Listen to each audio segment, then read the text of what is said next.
Welcome. In this video I'm going to be replacing the motor in this Bosch PS31 compact drill. So this is one of my favorite drills. It fits in the hand nice. It just works really well. So a few years ago I was drilling a bunch of holes with this with some large paddle bits. And I don't know that I'd say it burned up the motor, but it seemed to kind of wear it out and it smells now. But it does work well still. But since I like the drill so much, I figured I'd put a new motor in it. So before I replace it, I'm going to test the speed. I'm just curious if the speed's going to be different with the new motor. So I have my tachometer here, and I'm on the low speed. My camera light is causing issues with that.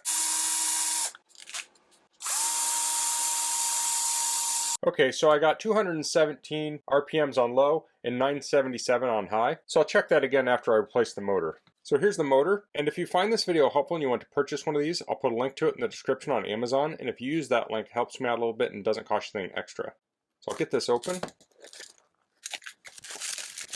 So you can see this has a gear on it here, terminals on the back side. So first thing I'll do is pull this battery out, and this is my first time taking this apart, and I'll be using my Stravito toolkit, and this was provided to me by Stravito for a previous video, but they have no association with this video. Now these use Torx screws. So it looks like T8 is the right size. So I'll start taking out screws.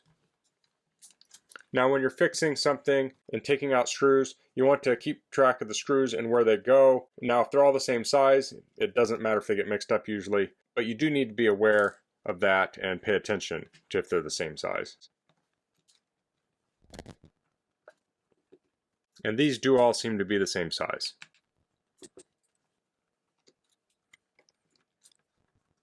Okay, I think I have all the screws out. Next I need to pull this clip out of here, so I have a hook tool. So I can pull that out like so. Came out pretty easily. Now I can pull the case apart. There we go. Looking pretty clean in here. So now I can take the motor out. So I'll lift up here on this tab that will release the trigger. We'll pull this out. Let me get a close-up here of how the wires are routed. The pink wire here goes under the terminal, loops around into the top, and the other wire goes down low this way. So now I can pull this out, and I'll pull the motor out.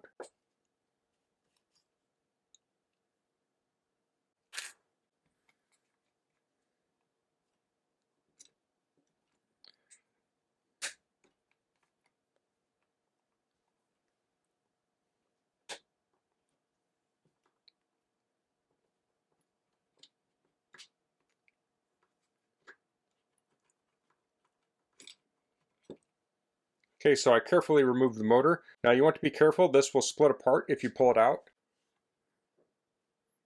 So here I have the motor out. I want to remove these terminals. Let's try the pick tool. So I have some pliers here. So I'm going to gently squeeze these and try and work them loose. So that came off pretty easily. I'll do the other one.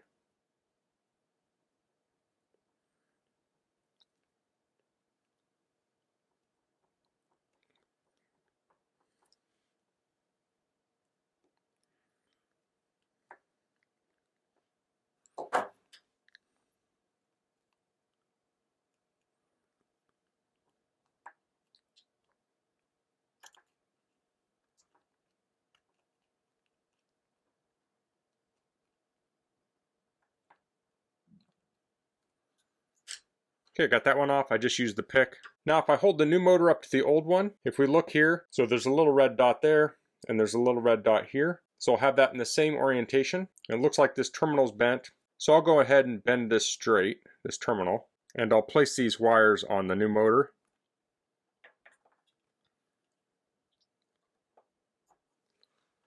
So those went on quite easily. This old motor is collecting screws, so I'll get that out of the way. So now I'm going to wipe this down just a little bit carefully. And now I'm carefully going to put the motor back. This thing kind of popped off. This has this little notch that's going to go on the top of the switch. I'll wipe that down too. It has some grit in it.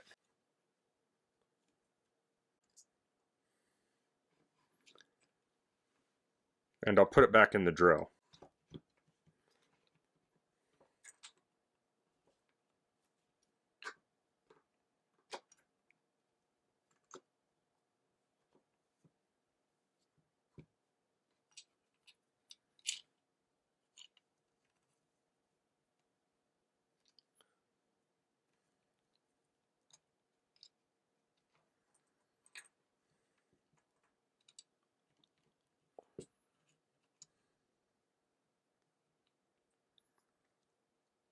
I also removed the gear switch, so it has a little slot here, and I'll line that up on this wire here. And I'll make sure everything's seated here. Looks like the motor's not quite all the way in. There we go. So that's looking pretty good. Let's see if this fits on.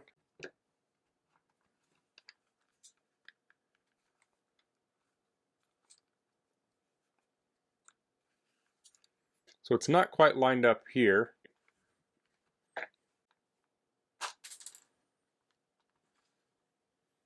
Okay, I snapped it in place. We lost the little light pipe here.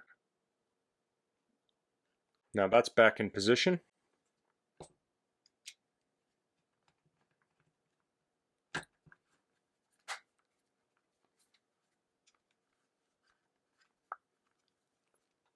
Okay, I have the case back on. Now I'm very carefully going to hold this handle closed, and I'm going to put the battery in. I'll press the trigger just a little bit.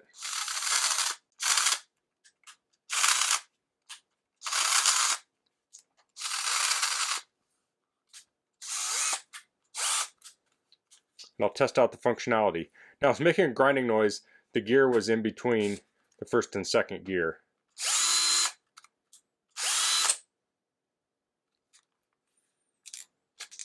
So that's good. So now I can put this clip back in. I'll just place it in there and press it in.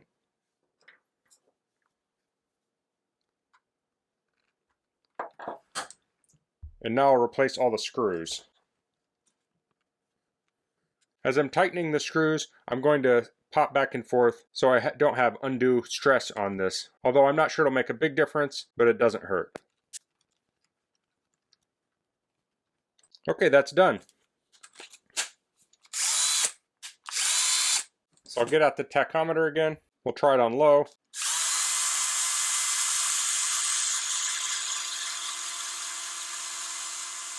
We're getting around 314. Let's go to high.